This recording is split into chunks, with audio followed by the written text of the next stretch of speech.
My name is Alice, 28 years old. I work in childcare. Recently, I got engaged to my boyfriend Tom, and I've come to visit his parents' house for the first time. Tom is a graduate of a prestigious university and works for a renowned company. Not only is he smart, but he also has the respect of his colleagues. I've always admired him as a person.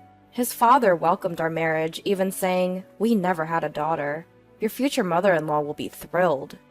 However, I've been bothered by the fact that my future mother-in-law, sitting next to him, seems upset. She's grimacing, almost as if she's angry. While I was observing her, she suddenly asked, "I heard you didn't graduate high school. Is that true? Our Tom is an elite, having graduated from a famous university. You think I'd approve of a marriage between an elite and someone of your status?" I was taken aback when she started to insult me. "Mother-in-law, how can you say such things? You're being rude to Alice." "Exactly, Mom. Your educational background shouldn't matter." Both Tom and his father stood up for me against my future mother-in-law. However, this only seemed to upset my future mother-in-law more. Isn't it natural for a mother to be concerned about the education and occupation of her son's future spouse? Children inherit their mother's DNA, don't they? Don't I want to leave behind excellent genes?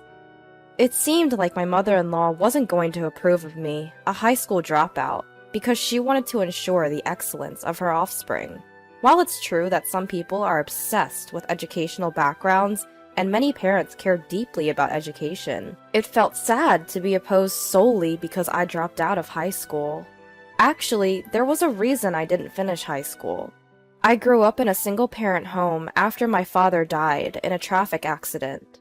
My mother was frail, and she had a hard time raising me and my twin sister, Emma. Wanting to alleviate my mother's burden, I started working after middle school. Now, I'm attending night school to get my high school diploma. I'm saving up money, and I can even go to college if I want. Tom is supportive of this, and he even offered to help pay for my college education. Tom understands my home environment, and if I want it, he will pay for my college expenses. Tom is such a kind person, and that's one of the reasons I decided to marry him, but my future mother-in-law seems to dislike this. Tom is an only child, so we will be living with his parents in the future, but I'm a little worried about how that will work out. A while later, I moved into my future in-laws' house. At this point, there was only a month left until our wedding. As the wedding day approached, I had to make more trips to the wedding venue for final checks. I had to make sure to reserve hotels for our guests who would be coming from afar. Between work, school, and wedding preparations, I was very busy. But my mother-in-law didn't seem too pleased with how I was. Today, I was applying makeup to head to the venue, and she suddenly exclaimed, "Oh my, what on earth are you wearing?" My mother-in-law, catching sight of my outfit, had blurted it out loud. "I'm about to head to the venue, so I thought I'd dress up." Whether she was displeased with me dressing up to go to the venue, or just seizing the opportunity to berate me, I couldn't say. "Huh! You say you're going to the venue, but you're just dressing like that to attract men, aren't you? You're such a careless woman." She just decided I was meeting a man instead of going to the venue. I was at a loss for words. I told her I was meeting Tom at the venue, and if she had doubts, she could ask him, but she just assumed I was meeting a man. Then, the next moment, my mother-in-law did something outrageous. She messed up my carefully styled hair.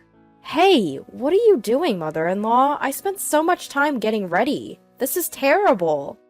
With my hair a mess, I couldn't go out and had to fix it. But seeing my disheveled hair, my mother-in-law cheerfully said, "There's no need to fix it. This hairstyle suits a high school dropout, poor woman like you. You should wear your hair like this for the wedding." Since I was already running late, I quickly fixed my hair and headed to the venue where Tom was waiting. Tom was waiting for me at the entrance of the venue and seemed concerned about my downcast expression. I was torn whether to tell him what happened earlier, but I thought it wasn't good to talk about something so depressing when we were about to discuss the ceremony, so I decided not to tell Tom at that time. One day, when it was almost time for the wedding, my mother-in-law suddenly made this suggestion. Hey, Alice's mom lives far away, doesn't she? It must be tough for her to come, and she'll have to pay for her hotel. So why doesn't she stay at our house? Tom and I were both surprised by my mother-in-law's sudden proposal. Indeed, if we could save on hotel costs, my mother would be happy, and it would also facilitate interaction between our families. Tom suggested I ask my mother about mother-in-law's proposal, so I asked her right away. My mother was very pleased with mother-in-law's proposal, and it was decided that my twin sister Emma would also come that day. I initially thought that mother-in-law was making this suggestion out of goodwill, but I could never have imagined the outrageous thing she would do next. The day before the wedding, my mother and sister came to stay at my in-laws' house. Seeing my mother and sister, whom I hadn't seen in a long time, made me very happy.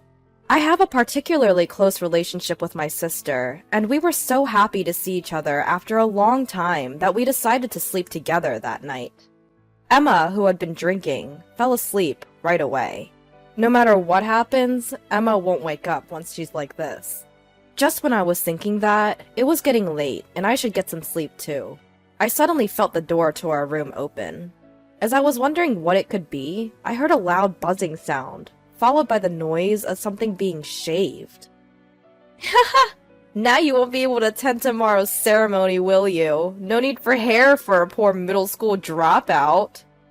The moment I heard that, shocked, I turned on the room lights and said, "Mother-in-law, what are you doing?" The person in the bed suddenly sat up, startling my mother-in-law as well. Huh? Mother-in-law? You're Alice, aren't you? She seemed to have mistaken me for Emma. That's not my hair. We're twins, and our faces really look alike, but it wasn't me whose hair was shaved with clippers. It was my sister Emma. What? No way. Why? Wasn't it Alice? My mother-in-law seemed to be in shock, but Emma, who had apparently drunk too much, was sound asleep.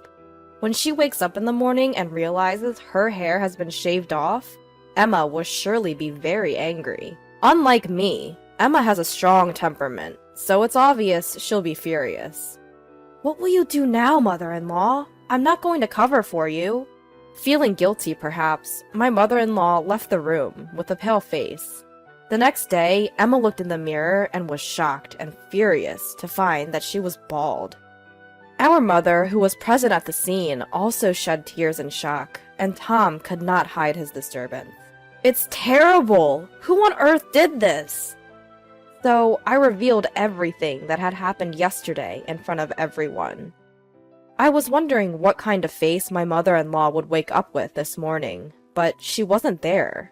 According to my father-in-law, she said she was going for an early morning walk and hadn't returned yet. I thought she had run away, so I revealed everything to our relatives and decided to search for mother-in-law. About 30 minutes later, I got a call from a relative saying they had found her in a nearby convenience store, and my father-in-law headed for that store. My mother-in-law, who had no idea she was being searched for, full of excuses as soon as she came home. I didn't do anything. It's all Alice's fault. Alice used the clippers on her own and cleanly shaved off Emma's hair while she was sleeping next to her. To my surprise, my mother-in-law was trying to pin the blame on me. This shocked me, and I couldn't help but retort. Don't be ridiculous. I didn't do anything. Wasn't it you who came into the room yesterday? It's terrible that you're still lying at this point. But even so, my mother-in-law was reluctant to admit her guilt. Then my father-in-law, as if he had remembered something, went outside and came back with something. Alice, could this be the clipper? Looking at the clipper father-in-law was holding, it was undoubtedly the one mother-in-law used last night to shear off Emma's hair. That's it! That's the clipper! But where was it? It seems this clipper originally belonged to father-in-law, who was always concerned about his appearance and always carried grooming tools with him. When they went to the car, the bag containing his grooming tools was ransacked, and the clipper was the only thing missing. I always leave my car keys in the bedroom. If there's brown hair in this clipper, it's definite that the culprit is your mom. Saying that, father-in-law started to dismantle the clipper. Inside the clipper was brown hair, undoubtedly Emma's. It must have been because she had to rush out in the dark. She couldn't properly dispose of the hair inside. Shown the remaining hair, mother-in-law collapsed to her knees. Alice, it's your fault! Despite being a middle school dropout and poor, you deceived smart Tom. I wanted you to give up on Tom at all costs. I became disgusted at mother-in-law's selfish words.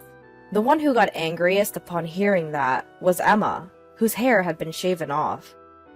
I don't care about your circumstances. What are you going to do about this? I can't attend the wedding like this. Hearing Emma's complaint, father-in-law made a call somewhere. His acquaintance, who was a hairdresser, agreed to rush over with a wig right away. This would temporarily solve Emma's hair problem, but they couldn't just leave mother-in-law as is. 30 minutes later, father-in-law's friend arrived with the wig, and Emma's hair was now beautiful. At first, father-in-law thought about shaving mother-in-law's hair just like he did with Emma, but it didn't feel satisfying. So he decided to expose mother-in-law's wrongdoing in front of everyone. Among the attendees called today were landlords who mother-in-law's parents had been indebted to for generations. They seemed to get along with father-in-law, and hearing about this incident would undoubtedly impact mother-in-law's parents' house. This is because the landlord, who was close friends with them, has been giving them a discount on their apartment rent. The landlord is a very righteous person, and would surely return the rent to its original price once he learns what mother-in-law has done. Worst case scenario, he might even evict them from the apartment. Mother-in-law's parents are poor and have no money. If they were to be evicted, they would surely come to mother-in-law's place. But I had heard from Tom before that mother-in-law didn't get along with her parents and wouldn't even care for them. Living with her parents would undoubtedly be the beginning of hell for mother-in-law. Wait, please. I'll be in trouble if you do that. I'm sorry. It was my fault. I got carried away and did such a thing. I'm sorry, Emma. I'll pay you damages, so please forgive me. Mother-in-law kept apologizing repeatedly to the point of rubbing her forehead against the floor. But even with apologies, Emma's hair will not come back. After discussion, it was decided that father-in-law and Tom would reveal the wrongdoings of mother-in-law. Of course, Emma has already agreed to this. Mother-in-law said she didn't want to go to the wedding and tried to run away, but she couldn't because Emma and Tom held her back. Upon arrival at the venue, relatives who knew the situation through messages came to us looking very worried. We exposed mother-in-law's wrongdoing in front of the relatives, and Emma took off her wig and showed her bald head. Everyone was shocked by Emma's condition, especially the women, kept saying they couldn't believe it. Hair for a woman is like a lifeline. Imagine the shock of having it suddenly shaved off with a clipper. Thinking of Emma, some people were in tears. Then, as expected, the landlord came to mother-in-law and asked if what happened was true. At first, mother-in-law tried to deceive him, but father-in-law urged her to tell the truth, and she finally confessed. The landlord, flushed with anger, was also accused by the woman. After that, mother-in-law remained downcast during the ceremony, which was unimaginable from her usually spirited self. The wedding itself ended smoothly, and it was a great joy to be blessed by many people. However, we can no longer live with mother-in-law in that house. It's only natural, but we decided to move into an apartment and live as a couple. Mother-in-law was panicked about us leaving the house. She cried out that it was her fault and begged us not to leave, but we can't live with her. But father-in-law felt the same. He told mother-in-law that he was going to divorce her and asked her to leave the house. Mother-in-law turned pale and clung to father-in-law, saying, "Please reconsider. Where will I live if I leave this house? You know, don't you? That I'm not getting along with my parents. If they find out about the divorce, they'll definitely tell me to come back for their care."